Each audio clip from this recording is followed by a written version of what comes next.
Alrighty, this is Sports for Real with Coach Hall. Been a few days, but in the few days I last spoke to you, it's been a whole lot of stuff happening in the sports world. Got a little time to kick it, get my car oil change. Don't be like me. I was experimenting a little bit. I was trying to see if how many miles I can get on an oil change. You know, these new vehicles with the synthetic oil, you can get 5,000 miles, no problem, right? Especially if you're driving city mileage like I do.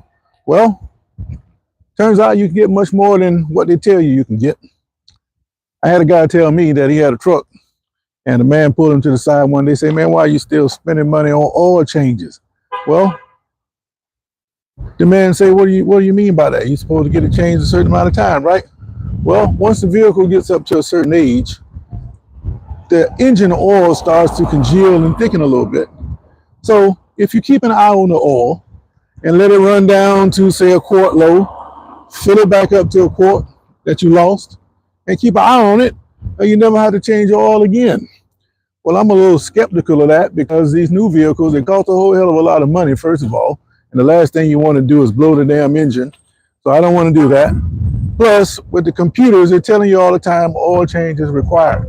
Well, I've been beating around the bush on trying this new technique, but right now I'm up to 13,000 miles on my oil change.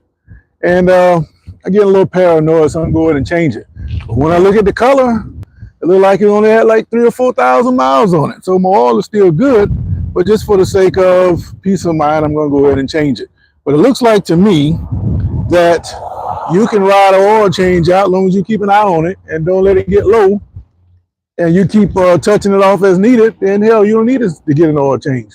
And it cost me $100 to get an oil change, so you know, if I can find a way to circumvent that, that's exactly what I'm going to do. But let's talk about NFL. That's the latest. I watched the Ravens last night take on New England. And just like they started the year, they pretty much beaten up on the opposition. They beaten up on Buffalo, and all of a sudden Henry fumbled. Then he fumbled again. And that started the trend for the Ravens the whole year. But if you give the man the football and have him stop worrying about fumbling the ball, then you got something. But it seems like to me, ever since Henry became a Raven, they're only giving it to him sparing. I thought when they got him that they were going to save him through the regular season so they have a good playoff run. Well, it looked like that was going to take place until they got to the playoffs last year, and then they still used him sparingly. So I don't understand what is their point by bringing Henry in? And then this year, they come out and they start fumbling and all of that, and every time he makes a mistake, you pull him out, you get him his head together. But Henry is a rhythm runner. The more you give it to him, the more he gets, the better he gets. And last night, it got no better for Henry after one drive when he got like 50, 60 yards on one drive, and he punched it in for a touchdown. You still got like 12, 13 minutes left in the clock. But with the way you rotating your backs, you bring in the alternate back. Instead of bringing in a hot Henry to finish the job, you bring in another guy who does not pose the same threat as Henry. Granted, he's an NFL running back. I don't even know the guy's name, but it's not Henry. Nobody wants to tackle Henry in the fourth quarter, man, even the NFL players. And to take him out only does favor to the opponent. So Baltimore lost all their damn momentum last night when they bring in this alternate back, and Henry never got back into the game. in the end. Now, Baltimore, they give up a late touchdown, and they still had a chance to win the game. They come out, and what do? They throw the ball to Flowers, and Flowers fumbles the damn ball. Now, I'm pissed off because I don't care if the Ravens win or lose or the Pats win or lose. I could care less. But like most people, I've been fooling around with these parlays, and maybe I can have a chance to win one. Well, all I needed was one catch by Mark Andrews, and I'll just be damned if I wouldn't have won a parlay. I can't win one to save my life. And when that guy came up behind Chason, he came up behind Flowers and knocked the ball out. There was nobody around the football but New England players, and I'll just be damned if I just lost another parlay. All I needed was one catch, because I knew if Lamar Jackson had not got hurt, he would have threw the ball to Mark Andrews because that's his favorite receiver. But I don't have any sympathy for the Ravens. I can get my money back some kind of way. I only lost like $3, but I lost 500 if had I won. So I'm gonna cry about that for another 5 seconds. But the Ravens, they're a puzzling team offensively. You got a guy like Henry that can run the ball as much as you need him to. Then you got capable receivers. Flowers, he don't normally get the ball until the second half, but last night was different. He was getting the ball pretty much all game. But one player that is not getting the ball for Baltimore is Isaiah Likely. I know Mark Andrews is the #1 target for Jackson, but the most dangerous tight end out of all those guys to me is Isaiah Likely. This is 2 games in a row when the man did not get the football. And I don't understand why they won't throw the man the football. So the Ravens, they're 2 games behind Pittsburgh now. They got 8 losses. And it don't look good for them. Because Pittsburgh, they got Cleveland, and they're going to close the season with Baltimore. If Pittsburgh beats the Browns, that's it. The division is over with. The Ravens won't make the playoffs. Had they beat the Patriots last night, then it would probably come down to Pittsburgh and Baltimore, the last game of the season, because Baltimore has all the tiebreakers over Pittsburgh. And plus, they got a wounded Green Bay team. On paper, it's a tough game, but without Jordan Love, he's hurt. And a couple other key players like Michael Parsons hurt. Packers aren't the same as they were 3-4 weeks ago. So that is a much easier route for the Ravens than, say, when Pittsburgh played. He caused a lot of damage when the Steelers played against the Packers. So Baltimore had everything in their favor. It's just that they need to figure out what they want to do offensively. And I think because of the instability of the play calling, the limited use of Henry, and his advancing age as a running back, I'm starting to think he's not going to come back to be a Raven next year. So I asked the question, will Henry be a Raven next year in your opinion? And right now, most of you are saying he's going to come back. Well, I guess the older you get and you can play it in limited fashion and be productive, then yeah, he'll come back. But I don't know how much longer he's going to play. He's going to wake up like Sean Alexander one day, and he's not going to be able to move or be able to do the things he did on the football field, and his career is going to come to an abrupt end, just like Sean Alexander. Not because I'm wishing bad luck on the guy, but if you look over the course of his career, going all the way back to high school, I don't know what he did before he got to high school. This man has had a whole lot of carries, and it has to add up at some point where, like my college coach used to say, you got to pay the piper. And his body, he's going to have to pay the piper at some point. So, but that was the interesting thing about what happened yesterday in the NFL. You had a couple of crazy calls in the Pittsburgh-Detroit game. Those rub routes, they're virtually pass interference every time, but if you do it the right way or do it the way that they allow you to get away with it, then they won't call the penalty. But Detroit caught 2 of those on the final drive, and it cost them a victory, and it also cost them probably their playoff lives, because they're going to need Green Bay to lose twice, and that's probably not going to happen. Baltimore, they have a way of giving away games, and I think Green Bay has Minnesota next, and they're going to run through Minnesota. Watch and see.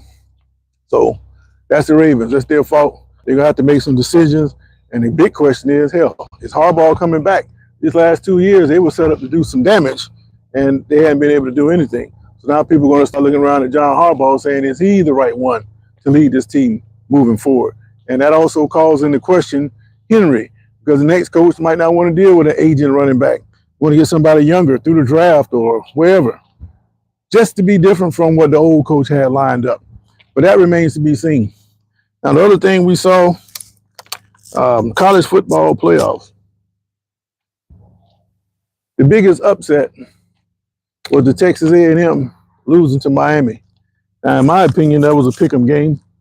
It was going to come down to the second half, which it did. They had a swirling wind that took the field goal attempts early in the game. And when it came down to crunch time, Miami scored, put together a drive the last time they had the ball take the lead. And Texas A&M, who hadn't moved the ball either all night, they drove it right down the field and about to try to tie it up. But the quarterback, he throws the interception. And that killed that drive and allowed Miami to win the game. There's also the second time Reid had thrown an interception. And during the course of the game, these kind of things happen. But since then, there's been reports that Reid, instead of focusing on the college football playoffs, doing what he needs to do to get his mind and body right for the game, he's out drinking and celebrating. That kind of put you in the mind of a former A&M quarterback who won the Heisman, Manziel. Manziel used to party and have a good time also. But it also is unfortunate timing for A&M because Manziel was supposed to be on the set of College Game Day. For whatever reason, he got pulled at the last minute. Well, come to find out, he was a no-show. He just didn't make it. Probably was out partying somewhere and forgot he had somewhere to be, and he ended up blowing that. So that is a double whammy to the image of Texas A&M football because both quarterbacks didn't look very good when they had to look good when the camera was bright on them, and that's unfortunate for Texas A&M. But the biggest thing for them is they've lost 2 years in a row. They finished the season out on a losing streak. Some people attribute that to the luck of the schedule. When you look at the way that the schedule worked out, Texas A&M didn't have to play the top third of the best teams in the SEC. Not their fault. They didn't make the schedule. They didn't know who was going to do what. Just turned out to be in their favor. And a lot of people say because of that, that is the reason why they were able to make it through to the conference championship game. I look at it like this. I thought that they would do much more than what they did. But I got disappointed when they played Texas. You know, this is a program that they hate. They ran to the SEC to get away from Texas. And then when Texas come following behind them, they had to play them again. So you would think all that pent up hatred, they will show it on the football field. But when they got on the football field last year against Texas, they lost at home. Then they lost again in Austin. Then you come to the college football playoffs, you lose again. So you wonder what's next for Mike Elko and his Aggies. You got to know that they're going to have a tougher schedule next year, or at least bigger names. They're going to the guaranteed opponent thing next year, and they're also going to 9 conference games. So that's going to make it tougher for all SEC teams. But they're going to get their rival LSU, and I forget who else they play. I know they got to play Texas, and it's either Arkansas or Ole Miss, one of the two they have to play. So they're going to get those guaranteed opponents, and then they're going to rotate with the other ones. So their schedule overall is going to be a little bit tougher than what it was this year. And we're going to see if A&M is able to bounce back. But they had the opportunity to beat the Hurricanes, and they just didn't pull it out when they had to do it. Still a good team, but there's a lot of questions swirling around the Aggies program. First game, Alabama and Oklahoma. That game went exactly like the first time they played, except it was reversed. Alabama dominated Oklahoma the first time, but the game turned on the interception right before halftime. The guy ran the interception back like 87 yards. And because of that, they took the momentum and never gave it up. This time, Oklahoma jumped out to a 17-0 lead, kind of like picked up where they left off. And all of a sudden, they throw an interception right before half. Guy runs it back for a touchdown. We got a tie ball game after having a 17-0 lead. And Alabama pulled away in the second half. I'm not surprised by that because, like I said, my college coach says stats are for losers. Alabama lost, they had to analyze. All they really had to do was hold on to the football, and they beat Oklahoma. This time, Oklahoma is the one that turned the ball over, and they end up losing. So, turnabout is fair play in my book. But now, sets up the perfect matchup, in my opinion. You got Indiana, and you got Indiana taking on Alabama, the blue blood versus the new blood. And like I said last week, before the games even started, whoever won that Alabama-Oklahoma game was already looking past the next round into the semifinals because they would figure that they can beat Indiana. Because why? They're from the SEC. A lot of people feel like, well, if you're not from the SEC, then you ain't played nobody. Well, if Alabama goes in there with that line of thinking, they're going to be in trouble. And I say that because Indiana is a pretty good football team. The coach, he's got an SEC background, so it's not like he's going to be intimidated by playing against Alabama. The whole stage is set up for Indiana to win this game. Now, Alabama's going to come in there, and they're going to come to play. They know how they play. If they come in and play a perfect game, they might just whoop Indiana. But they ain't going to beat Indiana just because their name is Alabama, is what I'm really trying to tell you. And it's going to be a great game in the Rose Bowl, but I think all the pressure is really on Alabama, especially Kellen DeBoer. All this talk about him going to Michigan, which I don't think is going to happen, but it could. Anything's possible today nowadays with these coaches. But if I'm Kellen DeBoer, I would look at Michigan because he's never going to be fully accepted in Alabama. He can win 1,000 games. What if he lose that one big game to say Auburn or the SEC championship game that he should win? It's going to come into play again where they're going to turn on him. They wanted to kill him after the first loss against Florida State. Add 2 more after that. You got to know that he's understanding how these people feel about him. Being an outsider and all, he's never going to fit in. So if he has the opportunity to vote for Michigan and they're going to throw a whole lot of money at him, why would he not consider that? I would. But it remains to be seen. All right, let's see what we got here. That's Selmo. What's going on, man? Why are you going back and forth with that guy, man? I don't even know why he comes in here with this crap, man. He's probably in his basement drinking some cocoa or something, living in his mama's basement or something. You know, telling about him. But we ain't gonna worry about him. We're gonna get rid of him, and I don't know how to permanently get rid of him. I got his name and all that. Took a screenshot, so I'm gonna report it to YouTube. So I'll get rid of this guy. But don't worry about him, Selmo. I see that you guys gave the Bills a game the other day. What do you think about the way Shador played? He's going up and down. He got beat up pretty good in Chicago. He didn't look very good at all. But they say he had a pretty good game. I didn't see his stat line, but he made some plays to keep him competitive. It seemed like every time the Bills pulled away, they would do something to allow the Browns to stay close. And Sanders, when he had a chance to make a play, he did.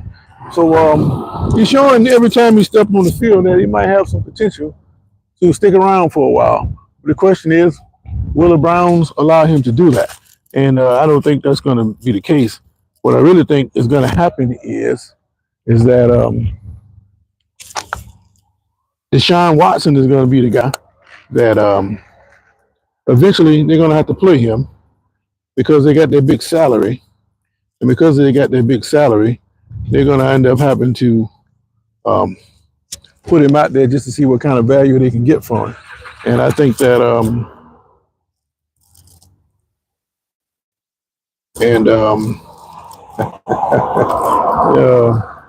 so Andrew Berry needs to build around him. Yeah, but I don't think Andrew Berry is going to be there. They're talking about Stefanski. He's probably going to be gone. And the owner, he wants to clean house, so that usually means the GM also. So he's probably going to be gone. So the Browns are going to have a new look next year. And like I said, I think Deshaun Watson is going to end up as your starting quarterback. There's nothing wrong with his arm. He had leg problems the last couple of years, and that's what's kept him out. But he can still throw the football, and that's all you really need is a veteran that can make things happen. Hell, if you can bring back 44-year-old Phillip Rivers, and now you got Jason Pierre-Paul. He just signed with is it the Bucks? He signed with the Bucks. I don't know if he got in the game the other day, but they signed him. He's like 40 years old, so If you got the skills, you can help some of these teams, man. I don't know what this guy's doing. If you got the skills, you can help. You know, you may not be able to do it every play, but he can come in one or two plays and be productive that way. And I think it'd be great. All right. Now the other thing that went down this weekend, you had Jake Paul. He took on Anthony Joshua. Now, if you know anything about Jake Paul, this guy here, he's a master promoter. He knows how to get to the money, and he arranged this fight with Joshua. Special rules. I mean, there's certain limitations involved, but basically, what Paul did was get to the point where both fighters were going to be guaranteed $92 million. And he probably knew he couldn't beat Joshua, and he probably knew he couldn't beat Mike Tyson. But he cut a deal with Tyson so Tyson couldn't kill him. And because of that, people in the sports world realized that this stuff is not quite real. So he couldn't cut the same kind of deal with Joshua. And they fought, and he tried to wrestle with Joshua, and that didn't work. And as the fight went on, and after all that running he did from Joshua, he just couldn't run no more, and he got dropped in the 6th round. Not only did he get dropped in the 6th round, he ended up with a jaw broken in 2 places. So he said he's going to be all right, lost a few teeth, but his base pay is $92 million, and that's before all the receipts come in. When it's all said and done, Jake Paul is going to end up with about $140 million for hours worth of work. You think I wouldn't get knocked out for $100 million? I could take that kind of whooping. But which leads me back to, I missed the golden opportunity a couple of years ago when they were looking for social media personalities to step into the ring. I didn't know anything about it. But when I saw the fight between Logan Paul, Jake's brother Logan, and KS1, KSI, whatever his name is, that was an atrocious fight. Neither one of those guys can crack an egg from 2 feet away with a straight jab. And they both made a lot of money off that. And since then, both guys will take it a little bit more serious. But you know, once they get tired, then the opportunities to touch them is going to be there. So I missed the boat on that. But if I had an opportunity to step in the ring with one of those guys, even at my advanced age, best you believe I would do it, especially if the payday is high enough. Don't have to be $92 million, but I step in the ring for $1 million, guaranteed. I certainly would. I don't care who it is, but that's just me. But in the meantime, we're going to talk these sports, man. So the question I have today is Henry going to be a Raven next year? I think that he will be a Raven, but they got to figure out how they want to use him moving forward. Jackson, he's starting to have the same problem most running quarterbacks have. Take Robert Griffin. Now, he hadn't had any blown legs or anything like what Griffin had. But as you start to get hit and running the ball, you start to slow down. And you can tell that Jackson is not running the ball with the same fervor that he's had up to this point in his career. He's starting to slow down. All those hits are starting to take a toll on him. And because of that, he ain't as effective. Last night he caught a knee to the ribs, and that took him out for the rest of the game. So I think the Ravens just need to scrap this year, come on back next year, fix the holes that they have. Karma or bad luck, there's nothing you can do about that. You got to keep playing. Hold on to the damn ball, and they'll be okay. But they got to tighten up right now, because right now it don't look so good for them. They're not going to make the playoffs unless some miraculous event occurs where Pittsburgh just dropped the last 2 and they get all the help they need. But that's the only way the Ravens are going to get to the playoffs. And when they had to make a stop in the running game, they couldn't even do that. So this is not a team you really want in the playoffs, because I don't see them as really being worthy, if you understand what I'm trying to say here. All right. But moving forward, the college football playoffs, that quarterfinal round is going to be great. You got Miami with a matchup with Ohio State. Then you have Texas Tech in the Orange Bowl taking on Oregon. Georgia is going to get a rematch with Ole Miss. And Indiana and Alabama, which we already talked about. As the time goes on, we'll talk about a little bit more in depth. But in the meantime, got a good game between the Colts and the 49ers. Everybody wants to see how Rivers is going to play tonight. He didn't play bad last week, but his timing was off. And because his timing was off, he missed some key receivers that could have clinched the game for the Colts. Well, his timing should be a little bit better tonight because he had a little bit more time to work with these receivers. And I think that the 49ers, if they're not careful, they're going to get knocked off. But it all sets the stage for the game next week between Jacksonville and Indianapolis. Jacksonville whipped them the first time. They're on a high after pretty much destroying Denver yesterday. So they know they're a good football team. They're going to come in with the confidence that they can beat the Colts, knowing that they have to beat the Colts to clinch that division spot, a division win. And they know they can beat Houston. So it's just a matter of them finishing strong. If they can do that, then Jacksonville's in a pretty good position. But I think that the team that's going to affect the division, that's the Colts, because they get to play both the Texans and the Jaguars. If they would knock off Jacksonville next week and then knock off Texans the week after, then that means you're going to have a tie between the Colts and the Texans, and then Jacksonville will win the division if they can beat Tennessee. But the Colts still going to play a huge role in what happens as far as playoff seedings moving forward. And it's going to be great to see how Rivers plays tonight. So I'm going to stop it right there. But again, I just want to talk about Jake Paul. He finally got the whipping everybody thought he should have got a long time ago. What's he going to do next? Got a couple broken jaws, and we'll see him bounce back after that. Next, you have Derrick Henry. I think the Ravens, they should show themselves pretty well in Green Bay, especially since Green Bay is not what they've been recently. And then Alabama and Oklahoma, that was a good game. But now everybody's looking forward to Alabama and Indiana. That's going to be an epic matchup. But if you SEC people think you're just going to show up and beat this team because you're from the SEC, you got another thing coming because that's not what time it is. And you're going to get a rude awakening. So anyway, but that's it for today. This is Sports for Real. I've been dropping some videos and highlights and different things. I got a collab video from the Jaguars game a week ago when we talked to fans after the Jets demolishing. And the week before that, the Colts dismantling. And all kind of good stuff on Fango Media. It's not just Jacksonville. You can go find your favorite team on there, and there's somebody doing some highlights about that particular team. So just go to Fango Media for the latest videos, and there's a lot of good stuff out there. So until next time, this has been Sports for Real with Coach Hall. I catch you guys on the flip side. I'm out. All right, Sam, take it easy if you're still on. All right, one last look at the poll. Will Henry be a Raven next year? Most of you are saying no, and I agree. You might as well move on, retire, do something. Come on over to the Steelers. We know how to give you the damn ball. We out.